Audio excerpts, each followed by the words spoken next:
जय श्री राम। आप सभी को नमस्कार।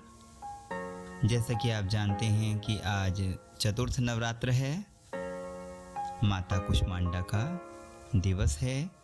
बहुत ही पावन दिन है। जो माँ कुष्मांडा है, ऊर्जा उत्पादन की अधिष्ठात्री है। माँ अग्नि का स्वरूप माँ कुष्मांडा में समाया है। तो इसका मतलब हो गया कि अन्नपूर्णा माता है ये, क्योंकि अन्नपूर्णा माता अग्नि माता के बिना सफल नहीं हो सकती।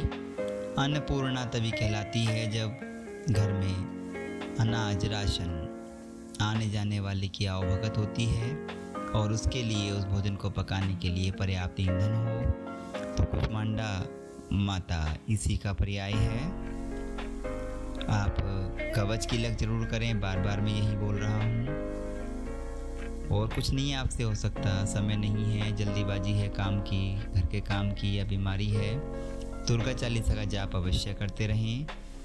वो तो आपको पता ही है जो आपको करना है। अब आज के विचार पे आते हैं। क्या होता है हम लोगों में कि अभी नवरात्रे आए तो माता को मनाना शुरू कर दिया, कभी गणेश जी आए तो गणेश जी को मनाना शुरू कर दिया, अब कांवड़ के दिवस आए तो हमने शिवरात्रि शंकर जी को पूजना शुरू कर दिया, कभी जन्माष्टमी मना ली, कभी बालाजी जयंती मना ली। क्या होता है ये सब? हिंदू परंपरा में ये सब सही है, मान्य है, लेकिन हम माता का नवरात्रे मना रहे हैं। 7 दिन 8 दिन या 9 दिन हम व्रत रहते हैं, लेकिन एक छोटा सा संकोच दिमाग में है कि क्या हम अपने घर की माता को पूजते हैं?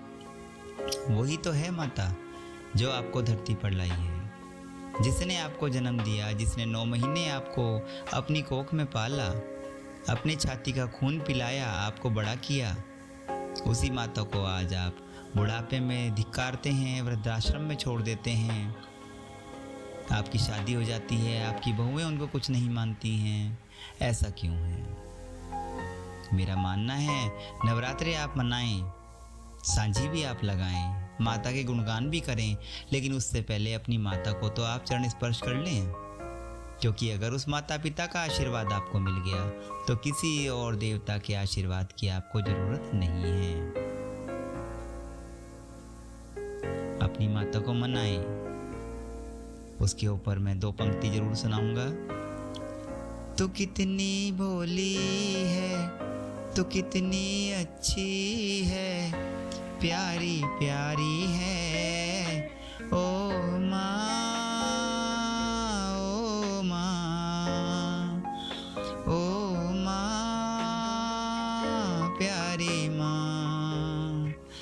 ये जो दुनिया है रिबन है कांटों का, ये जो दुनिया है वन है कांटों का, तू फुलवारी है ओ माँ,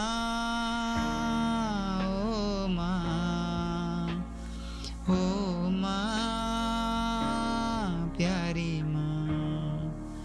अपनी माता को तो मनाएं। अरे वो तो देवी है, दुर्गा है, चामुंडा है, काली है, माँ शाकंभरी है। लोग जाते हैं दर्शन को। जाने कितने लोगों का हमने सुन लिया, शाकंभरी देवी जा रहे हैं। भैया क्यों जा रहे हो? नवरात्रे चल रहे हैं। अरे कभी अपनी माता से मिलने गए? अगर हमने अपनी कहीं मम्मी को कहीं छोड़ा हुआ है, वृद्धाश्रम में छोड़ा हुआ है, या किसी रिश्तेदार के यहाँ छोड़ा हुआ है, क्या हम उनसे मिलने गए? सांझी हम घर ले आए, पर क्या अपने माता पिता को अपने घर वापस लाए? सभी के लिए ये बात लागू नहीं होती। ये उनके लिए है केवल जो अपने माता पिता का भी बंटवारा कर देते हैं। बेटों को माँ अच्छी नहीं लगती क्योंकि उनको बहुएं चाहिए, बहुओं को सास अच्छी नहीं लगती क्योंकि उनको प्राइवेसी चाहिए। जबकि माता एक्सपीरियंस देती है, आपको आशीर्वाद देती है, दुआएं देती है। उसने अपने बाल धूप में सफ़ेद नहीं किए, अनुभव के धूप में उसके बाल काले से सफ़ेद हो गए, मतलब पक गए। और जो पक गया वो गुणी हो गया। अपनी माता के पास बैठें, उनसे सलाह करें, विचार करें। कहा भी जाता है कि अगर हम बड़ों के साथ बैठते हैं तो बड़ों को बुढ़ापा कभी नहीं आता और बच्चों का बचपना कभी नहीं जाता। लेकिन अगर हम बड़ों के साथ नहीं बैठेंगे, उनसे विचार विमर्श नहीं करेंगे, तो फिर हम किसी काम के नहीं। कोई फर्ज तो हमारा होगा अपनी माता के प्रति, अपने पिता के प्रति। दुनिया मनाती है मदर्स डे, मना रहे हैं, एक दिन बोल देते हैं हैप्पी मदर डे, केक काट दिया, सेल्फी खींच ली, डाल दी, हो गया मदर डे। लेकिन कितने लोग ऐसे हैं जिनकी माँ वृद्धाश्रम में इंतजार देख रही है अपने बच्चों का?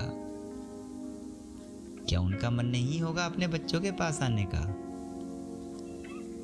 मुझे बस इतना ही कहना है, पहले अपनी माँ को पूजें, बाद में किसी और माँ को पूजें।